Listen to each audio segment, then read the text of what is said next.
Vigilance enquiry చేస్తే ఈ వర్కులు జరిగాయని, ఈ వర్కులు సకాలంలో పూర్తయ్యాయని, వర్కులు పూర్తవకుండా మీరు బిల్లు కొట్టేశారేమోనని, ఈ నిధుల్ని మీ సొంత బినామీలో మీ సొంత ఆస్తుల దగ్గర నిర్మాణాలు చేపట్టలేదని మీరు నిరూపించగలరా అని అడుగుతాను నేను. విశాఖ నగర 98 వార్డుల చరిత్రలో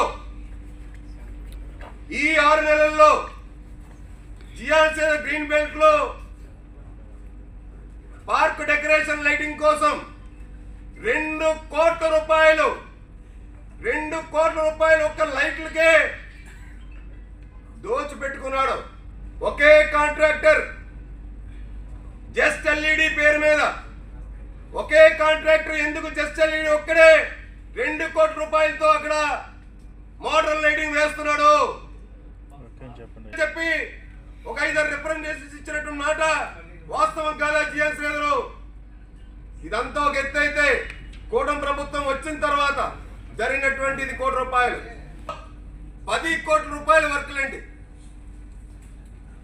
అంటే 98 వార్డుల్లో ఈ 4 వార్డులు తప్ప వీళ్ళు 4 వార్డుల్లో వర్కులు అయ్యాయని చెప్పి మనం ఏ విధంగా చెప్పగలం? ఇవాళ నగరం అభివృద్ధి చెందలేదు, నగరం పాలక సంస్థలో 98 వార్డులు అభివృద్ధి చెందలేదు, ఈ 4 షాడో మేయర్లు అభివృద్ధి చెందారు.